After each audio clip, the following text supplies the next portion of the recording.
मित्रांनो, उपवास म्हटलं की साबुदाणा आलाच, परंतु आता साबुदाणा नाही तर तुम्ही हे साबुदाण्याचे पॉपकॉर्न बनवून खाऊ शकतात, जे चवीला अतिशय उत्कृष्ट आणि कुरकुरीत लागतात आणि तुम्ही चटणी किंवा दह्यासोबत ते खाऊ शकतात।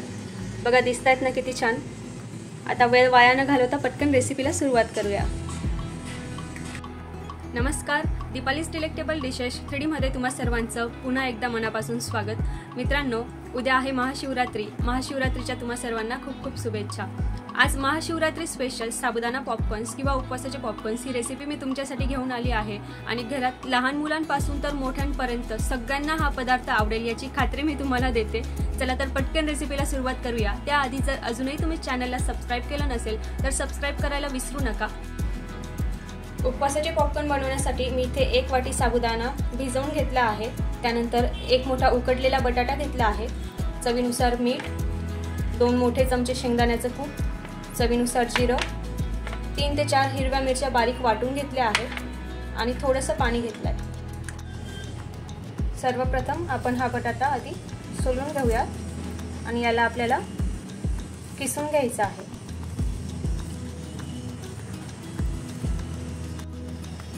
आता किसणीच्या साहाय्याने आपण हा बटाटा बारीक किसून घेणार आहोत।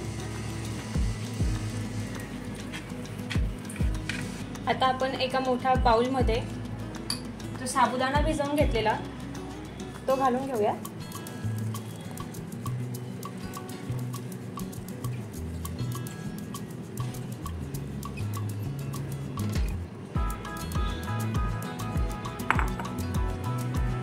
सोबतच उकडलेला बटाटा आपण यात टाकून घेणार आहोत।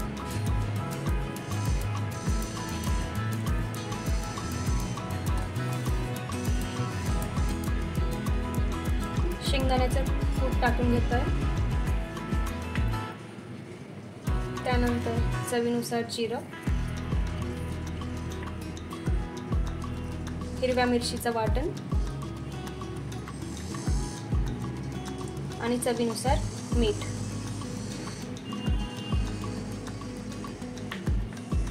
आता हे सगळे जिन्नस आपल्याला मिक्स करून घ्यायचे आहेत।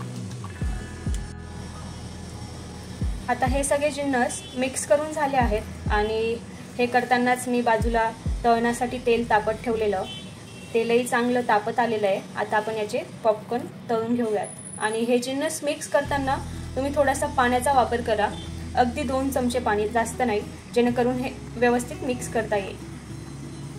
तेल इथे व्यवस्थित तापलेलं आहे। आता यात आपण पॉपकॉर्न सोडून घेऊया। पॉपकॉर्न वळताना तुम्ही थोडासा पाण्याचा हात लावा, जेणेकरून ते हाताला चिकटणार नाही।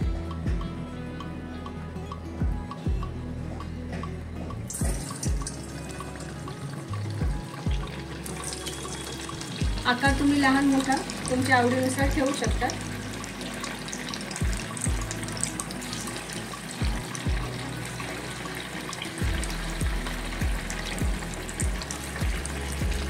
तर आता आधी आपण ही पहिली बॅच तळून घेणार आहोत। याने थोडा आकार पकडला की याला असं पलटी करून घ्यायचं।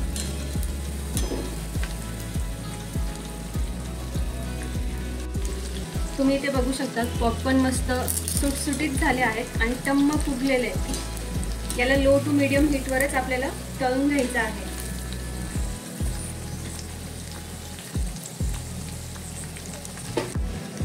बघा, दिसतायत की नाही मस्त पॉपकॉर्न सारखे।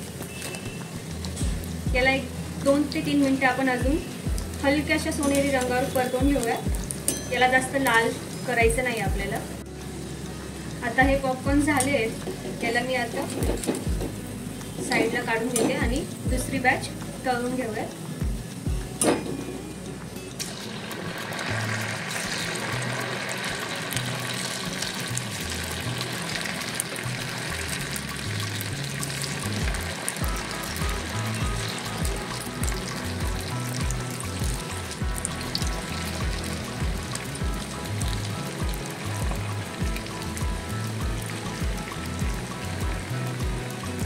तर अशा पद्धतीने आपली दुसरी बॅचही तळून तयार आहे। याला मी आता सर्विंग बाउल मध्ये काढून घेते। तुम्ही आवाजावरूनच बघू शकता किती कुरकुरीत झाले ते।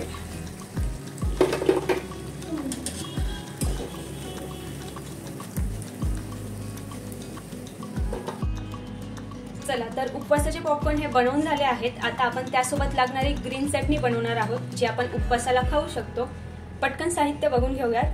त्यासाठी मी घेतले आहे इथे 1 मोठा चमचा दही, भाजून घेतलेले शेंगदाणे, चवीनुसार जिरं, चवीनुसार मीठ, कोथिंबीर बारीक चिरून घेतली आहे आणि 3 हिरव्या मिरच्या घेतल्या आहेत। जर तुम्ही उपवासाला कोथिंबीर खात नसणार तर नाही घेतली तरी चालेल। आता सर्वप्रथम आपण या मिक्सरच्या भांड्यात शेंगदाणे घालून घेऊयात, चवीनुसार जिरं, कोथिंबीर आणि मिरची, 1 चमचा घेतलेलं दही आणि चवीनुसार मीठ घालून घेऊया आणि हे आता आपल्याला मिक्सरच्या भांड्यातून बारीक वाटून घ्यायचं आहे।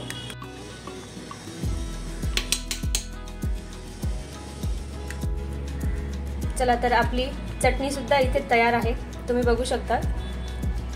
इथे मी 2 मोठे चमचे पाणी घातलेलं, जेणेकरून हे बारीक वाटलं जाईल। याला मी आता एका बाउल मध्ये काढून घेते।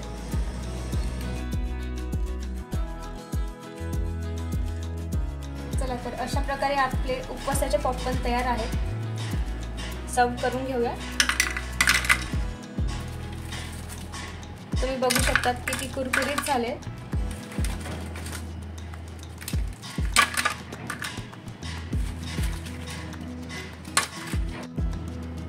गार्निशिंग साठी थोडीशी कोथिंबीर घालून घेते।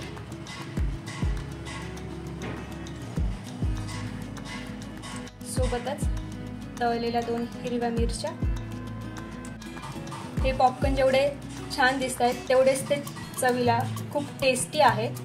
तुम्ही हे चटणी किंवा दह्यासोबत खाऊ शकतात। तर मित्रांनो, तुम्हाला जर ही रेसिपी आवडली असेल तर लाईक करा आणि जास्तीत जास्त शेअर करा, कारण आज सर्वांच्या घरात साबुदाणा नाही तर ही साबुदाण्याची पॉपकॉर्न झालीच पाहिजे। लवकरच भेटूया एका नवीन रेसिपी सोबत। तोपर्यंत बाय बाय।